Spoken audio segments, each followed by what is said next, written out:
Hi, this is Lab 5, Choose Your Own Adventure. Oops.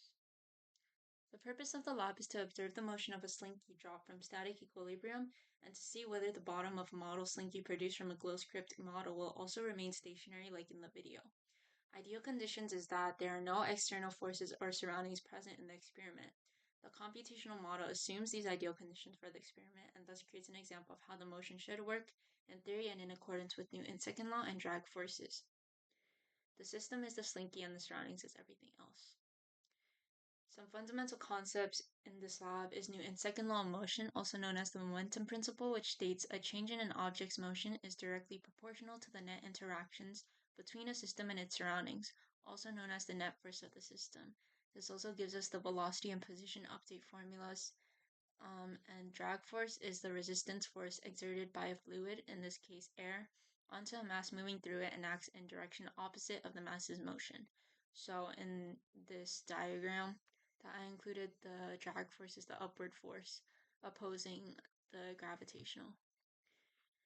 So the procedure is that we import the video onto Tracker to track the ball's position at set time periods according to an axis defined in the software with these initial conditions, and then create a computational model of the ball's position according to the same axis defined in the Tracker software, which will serve as the ideal motion of the ball in ideal conditions.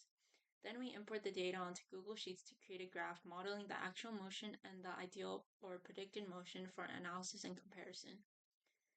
This is the Tracker video.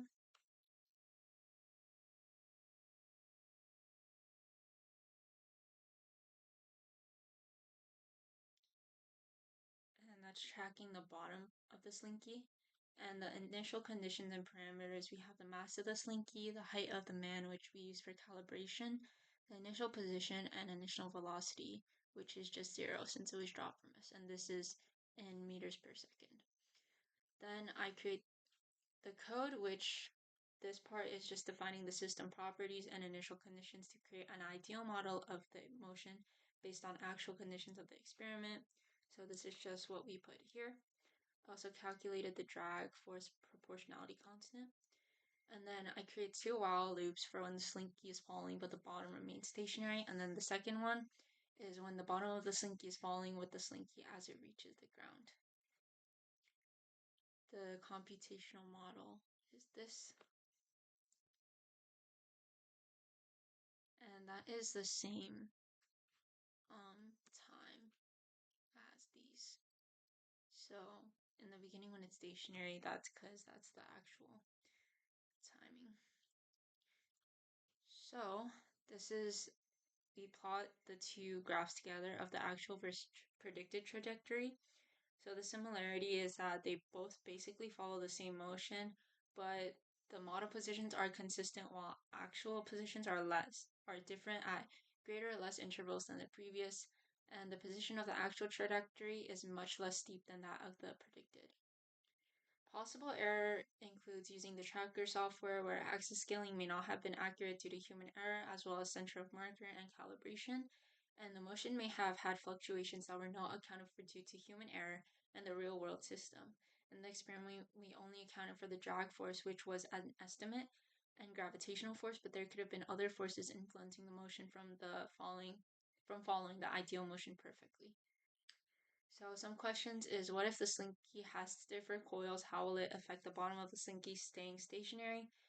And we treat the slinky as a spring force, so it pulls upward with a force equal to F equals kx.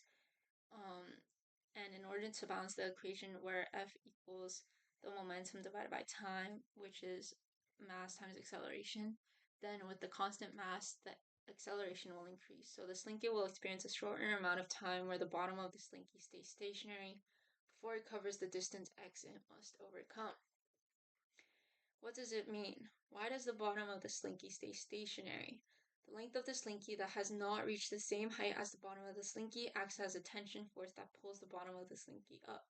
Once the slinky reaches the same height of the bottom of the slinky, it falls due to gravity.